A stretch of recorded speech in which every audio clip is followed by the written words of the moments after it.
រៀមសែនពេញចិននឹងស្រីរកអួយប្រដូចឲ្យស្មើមិនបាន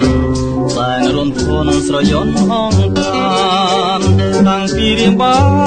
នជួបកលយ៉ាងវេលាណារៀមសូមបីបំកាយស្រីជានៃលន់